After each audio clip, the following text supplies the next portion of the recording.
Hello hi ನಮಸ್ಕಾರ, welcome to wild wings Kannada YouTube channel ಅಂತ ಹೇಳ್ತಾ ಬೈಕ್ ಟ್ಯಾಕ್ಸಿ ಬಗ್ಗೆ ಯಾವ್ದಾದ್ರು ಹೊಸ ಅಪ್ಡೇಟ್ ಬಂದರೆ ನಿಮಗೆ ತಲುಪಿಸ್ತಾ ಇರ್ತೀನಿ.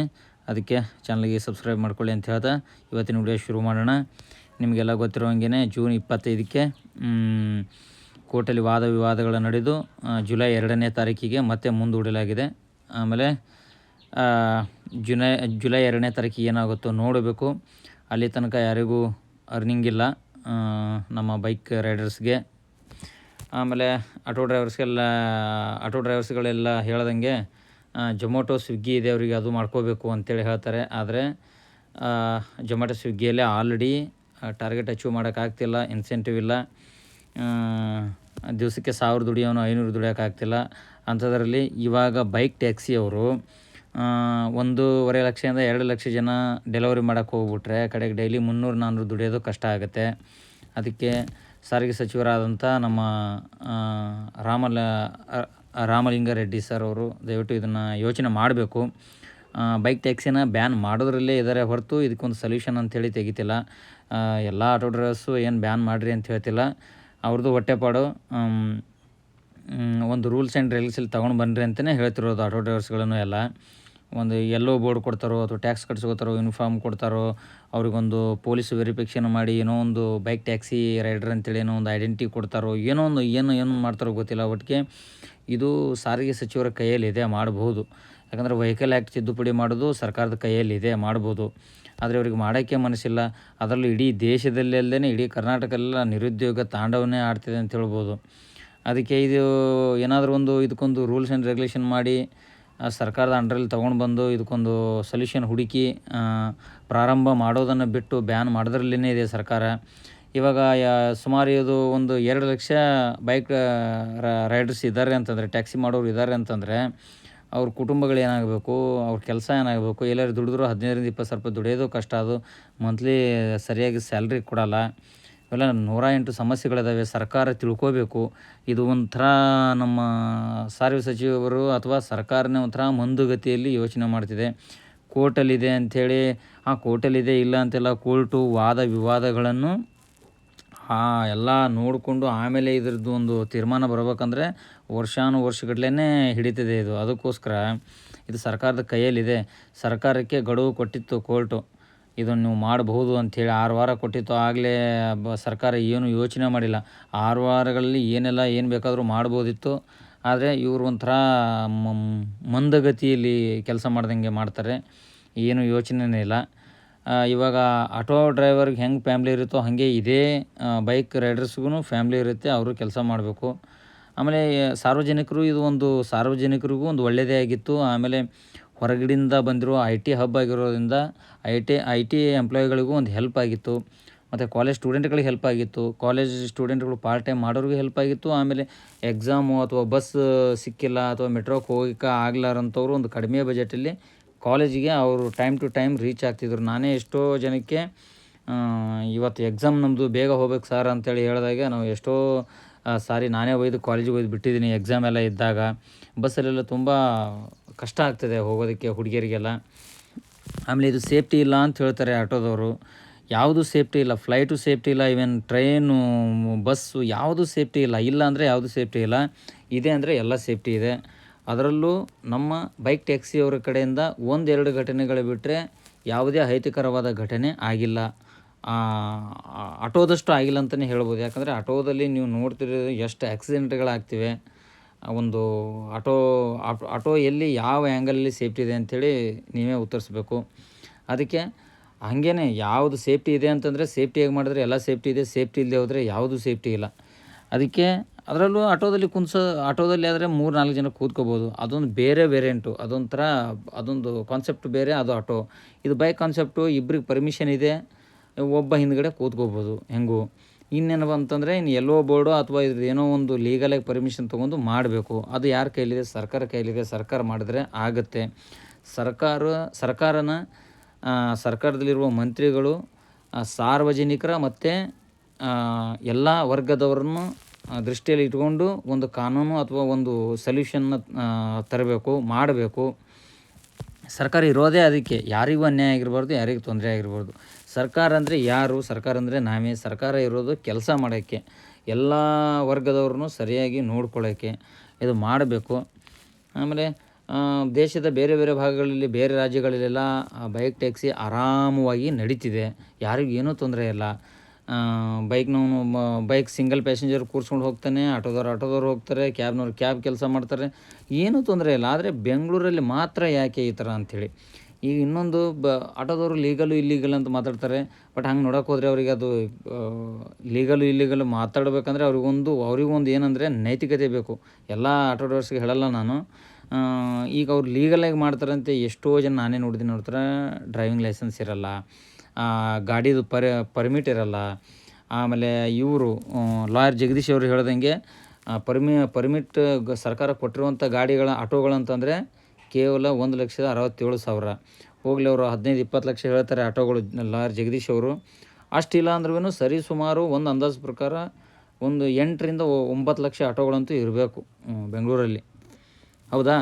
ಎಲ್ಲರೂ ಲೀಗಲಾಗಿ ಓಡಿಸ್ತಿದ್ದೀರಾ? ಇಲ್ಲ, ಅಲ್ಲೂ ಇಲ್ಲೀಗಲ್ ಇದೆ, ಲೀಗಲ್ಲೂ ಇದೆ. ಅದಕ್ಕೋಸ್ಕರ ದಯವಿಟ್ಟು ಕಾಲದ ನಿಯಮ ನಾವು ಬದಲಾವಣೆ ಬೇಕು. ಚೈನಾದಲ್ಲೆಲ್ಲ ನೀವು ನೋಡಿಬಿಟ್ರೆ ಸೆಲ್ಫ್ ಡ್ರೈವ್ ಕಾರೆಲ್ಲ ಇದೆ, ಅಲ್ಲಿ ಕ್ಯಾಬ್ ಎಲ್ಲ ಇದೆ. ಅವರು ಎಲ್ಲಿ ಡ್ರೋನ್ ಸರ್ವಿಸ್ ಕೊಡ್ತಿದ್ದಾರೆ. ಎಲ್ಲ ಈ ಥರ ನಡೀತಿರ್ಬೇಕಾದ್ರೆ ನಾವು ಯಾಕೆ ಬದಲಾಗಬಾರ್ದು? ಇನ್ನೂ ನಾವು ಆಟೋಗಳ ಕಾಲದಲ್ಲೇ ಇರಬೇಕಾ? ಹಾಗಾದ್ರೆ ನೋಡಿ, ಆವಾಗ ಕುದುರೆ ಗಾಡಿ ಹೋಯಿತು, ಕತ್ತೆ ಹೋಯಿತು. ಆಮೇಲೆ ಇವೆಲ್ಲ ಮೋಟ್ರ್ಗಳು ಬಂದು, ಅಂದರೆ ಮೋಟ್ರ್ ವೆಹಿಕಲ್ಗಳು ಬಂದು, ಮತ್ತು ಆಗಲೇಬೇಕಲ್ವ. ಮೊದಲು ಮನುಷ್ಯ ಕಾರ್ಮಿಕರೆಲ್ಲ ಕೈಲೇ ಕೆಲಸ ಮಾಡ್ತಿದ್ದೆವು. ಮಷಿನರಿ ಬಂತು.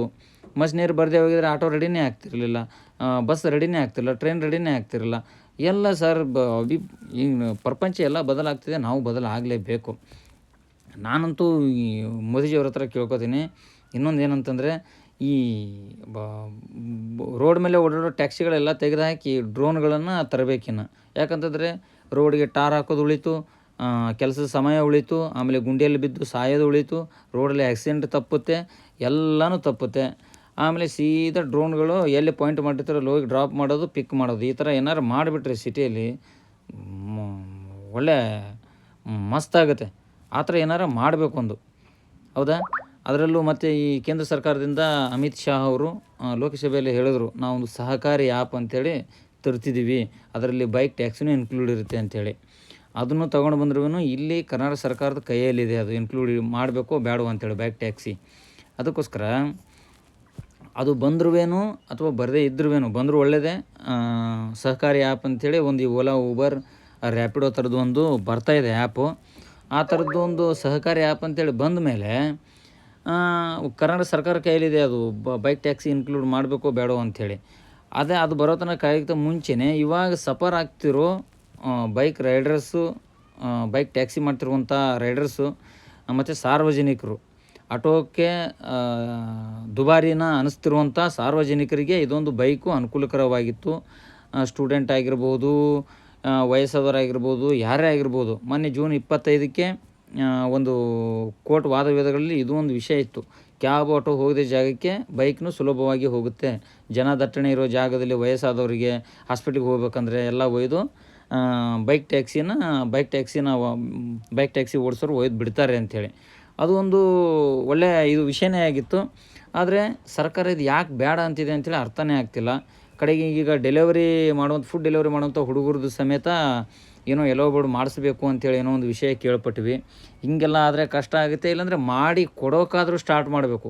ವೆಸ್ಟ್ ಬೆಂಗಾಲ್ ಅಂದರೆ ಕೋಲ್ಕತ್ತಾದಲ್ಲಿ ಎಲ್ಲೋ ಬೋರ್ಡ್ನ ಮಾಡಿ ಕೊಟ್ಟಿದ್ದಾರೆ. ಯಾವುದಕ್ಕೆ?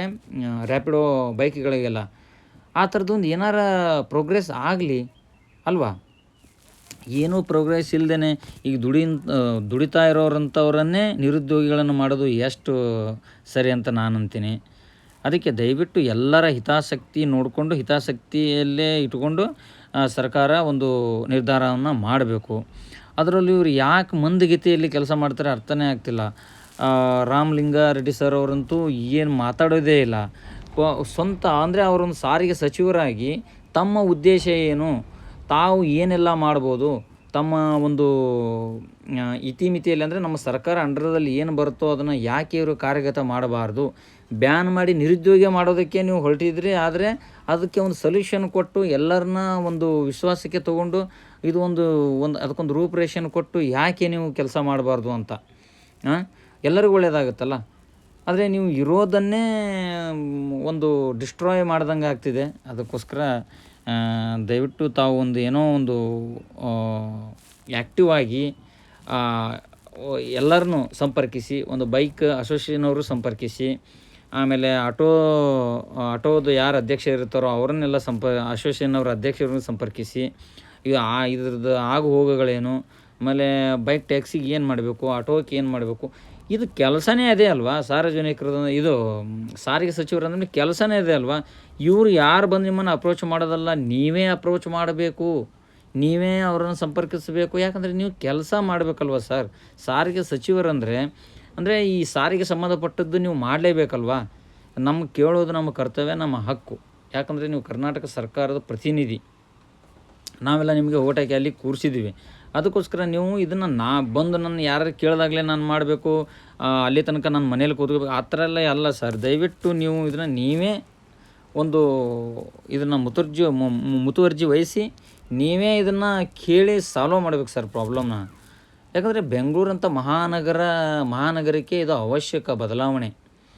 ಇಂಥ ಟ್ರಾಫಿಕ್ಕು, ಇಂಥ ದಟ್ಟಣೆ ಇರುವ ಜಾಗದಲ್ಲಿ ಇದೊಂದು ಸುಲಭವಾದ ಒಂದು ಏನಂತಾರೆ ಅದು ಆಪ್ಷನ್ ಆಗಿತ್ತು ಸಾರ್ವಜನಿಕರಿಗೆ. ಅದರಲ್ಲೂ ನೋಡಿ, ಇವಾಗ ನೀವು ಹೊರಗಿಂದ ಬಂದ ಎಂಪ್ಲಾಯಿಗಳಿಗೆ ಇದೊಂದು ಒಳ್ಳೆ, ಅಂದರೆ ಹುಡುಗಿಯರಿಗೆ, ಎಸ್ಪೆಷಲಿ ಹುಡುಗಿಯರಿಗೆ ಒಂದು ಒಳ್ಳೆ ಇದು ಏನಂತಾರೆ ಅದು ಸಾಧನವಾಗಿತ್ತು ಬೈಕ್ ಟ್ಯಾಕ್ಸಿ. ನಾನು ಎಷ್ಟೋ ಜನ ಹುಡುಗಿಯರನ್ನ ನಾನೇ ಬಿಡ್ತಿದ್ದೀನಿ. ಅವರು ಹೇಳೋದು ಒಂದೇ, ಅಂದರೆ ಆಟೋದಿಂದ ಅವ್ರಿಗೇನು ಬೇಜಾರಿಲ್ಲ, ದುಡ್ಡು ಬೇಕಾದರೂ ಕೊಡ್ತೀವಿ, ಆದರೆ ನಮ್ಮ ಟೈಮ್ ಟು ಟೈಮ್ ಹೋಗೋಕ್ಕಾಗಲ್ಲ ಅಂಥೇಳಿ. ಈ ಬೈಕ್ ಟ್ಯಾಕ್ಸಿ ಬ್ಯಾನ್ ಆದಾಗಿನಿಂದ ಈಗ ಆಟೋದವರು ಗಡಬಡಿ ಅಂಥೇಳಿ, ಅಂದರೆ ಬೇಗ ಹೋಗಿ ರೀಚ್ ಮಾಡಬೇಕು, ಬೇಗ ಹೋಗಿ ಡ್ರಾಪ್ ಮಾಡಬೇಕು ಅಂಥೇಳಿ ಎಷ್ಟೋ ಆಕ್ಸಿಡೆಂಟ್ಗಳಾಗ್ತಿವೆ. ಇವಾಗ ನೋಡಿ ನೀವು ಎಷ್ಟು ಟ್ರಾಫಿಕ್ ಆಗ್ತಿದೆ ಬೆಂಗಳೂರಲ್ಲಿ ಅಂಥೇಳಿ ಬೈಕ್ ಟ್ಯಾಕ್ಸಿ ಬ್ಯಾನ್ ಮಾಡಿದಾಗಿನಿಂದ. ಅದಕ್ಕೆ ಈ ತುಂಬ ನಮ್ಮ ಈ ಬೈಕ್ ರೈಡರ್ಗಳ ಸಮೇತನೂ ತುಂಬ ಸಫರ್ ಆಗ್ತಿದ್ದಾರೆ. ಅದಕ್ಕೆ ನೀವು ದಯವಿಟ್ಟು ಪದೇ ಮತ್ತೆ ಅದನ್ನೇ ಹೇಳ್ತಿದ್ದೀನಿ, ನೀವು ದಯವಿಟ್ಟು ಸರ್ ಇದಕ್ಕೆ ಒಂದು ಸೊಲ್ಯೂಷನ್ ತಗೊಂಡು ಬರಬೇಕು. ಇದಕ್ಕೊಂದು ಏನಾದರೂ ಒಂದು ದಾರಿ ತೋರಿಸ್ಬೇಕು ಕೆಲಸ ಮಾಡೋರಿಗೆ ನೀವು. ಇಲ್ಲಾಂದರೆ ತುಂಬ ಜನ ನಿರುದ್ಯೋಗಿ ಆಗ್ತಿದ್ದಾರೆ ಸರ್. ಅದ್ರಲ್ಲಿ ನೀವು ಆಟೋ ಬೇಕಾದರೆ ನೋಡಿ, ನೀವು ಆಟೋದು ಬಿಸ್ನೆಸ್ಸು, ಆಟೋ ಎಷ್ಟಿರಬೇಕೋ ಅಷ್ಟೇ ಇರುತ್ತೆ ಅದು. ಯಾಕಂದರೆ ನಮ್ಮ ಬೈಕ್ ಟ್ಯಾಕ್ಸಿಯಲ್ಲಿ 3 ಜನ ಹೋಗೋಕ್ಕಾಗಲ್ಲ, ಒಬ್ಬರೇ ಕೂತ್ಕೊಳ್ಳೋದು. 3 ಜನ ಇಬ್ಬರು ಹೋಗ್ಬೇಕಂತಂದರೆ ಆಟೋದಲ್ಲೇ ಹೋಗಬೇಕು, ಕ್ಯಾಬಲ್ಲೇ ಹೋಗಬೇಕು. ದುನಿಯಾ ಅಂದರೆ ಪ್ರಪಂಚ ಎಲ್ಲ ಬದಲಾಗ್ತಿದೆ. ದಯವಿಟ್ಟು ಇದಕ್ಕೆ ನೀವು ಒಂದು ಸೊಲ್ಯೂಷನ್ ತೊಗೊಂಡು ಬರಲೇಬೇಕು. ಇಲ್ಲಾಂದರೆ ಭಾಳ ಸಮಸ್ಯೆ ಇದೆ ಸರ್. ಮೊದಲೇ ಇವಾಗೆಲ್ಲ ಬೇರೆ ಕಡೆ 10, 15, 20 ಸಾವಿರ ರೂಪಾಯಿ ಕೆಲಸ ಮಾಡಿದ್ರೆ ಏನು ಸಾಕಾಗುತ್ತೆ ಸರ್. ಬೆಂಗಳೂರಂಥ ನಗರದಲ್ಲಿ ಏನೂ ಆಗಲ್ಲ, ಸರಿಯಾಗಿ ಸಂಬಳನೂ ಸಿಗಲ್ಲ. ಅದಕ್ಕೆ ದಯವಿಟ್ಟು ತಾವು ಇದನ್ನು ಮತ್ತೆ ಸಂಬಂಧಪಟ್ಟವ್ರನ್ನ ಎಲ್ಲರನ್ನೂ ವಿಚಾರಣೆ ಮಾಡಿ ಇದು ಕಾರ್ಯರೂಪಕ್ಕೆ ತರಬೇಕು.